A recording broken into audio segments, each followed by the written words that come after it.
안녕하세요. 오늘은 재택근무를 마치고 먹을거리를 사러 마트에 가는 중입니다. 따뜻한 햇살과 별개로 차가운 바닷바람이 아직 겨울임을 알려주는 듯합니다. 몇 년 전 우연히 라디오에서 들었던 사연이 잊혀지지 않습니다. 나는 당신과 함께 있는 것이 좋습니다. 단지 당신과 항상 함께 있고 싶지 않을 뿐입니다.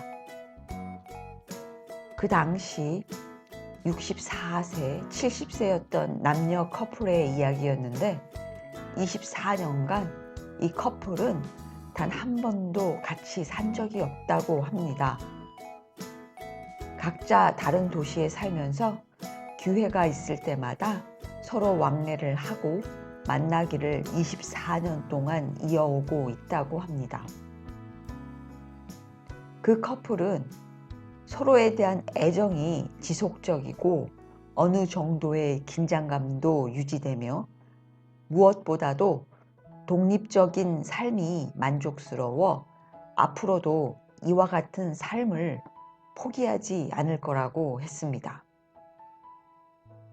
통계에 의하면 캐나다에서 이와 같은 장거리 연애를 하는 60대 이상의 커플이 190만 명에 이른다고 하네요. 참고로 대한민국의 1인 가구는 40%이고 캐나다의 1인 가구는 28%입니다. 캐나다가 상대적으로 수치가 낮은 이유는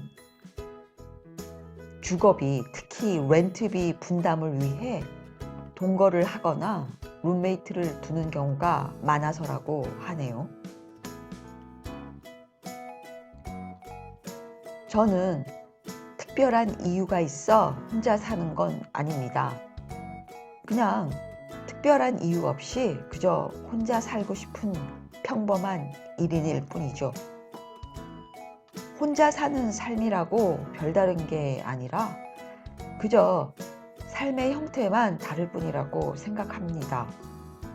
그럼에도 불구하고 굳이 개인적으로 혼자라서 좋을 때를 꼽자면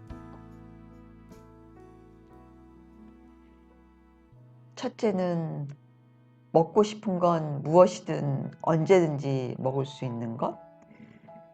둘째는 보고 싶은 건 무엇이든 언제든지 볼 수 있는 것. 그리고 세 번째는 하고 싶은 건 무엇이든 언제든지 할 수 있는 것. 이유가 너무 1차원적이네요. 결론은 무언가에 몰입하고 싶을 때 방해받을 일이 없어 온전하게 100%의 에너지를 쏟아부을 수 있다는 것이 가장 좋을 때가 아닌가 싶습니다. 그저 맘 가는 대로 하고 싶은 대로 조금 더 자유롭게 사는 것을 지향할 뿐이죠.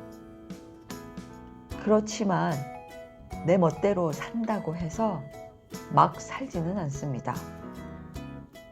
자유에는 책임이 따른다라는 말이 있듯이 때로는 엄격한 자기관리가 필요하기도 합니다.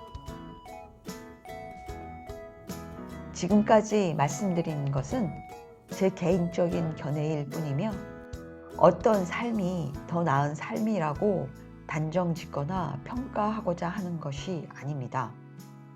다만 어떤 삶의 형태든 오직 스스로 만족한다면 그것으로 충분하지 않을까요?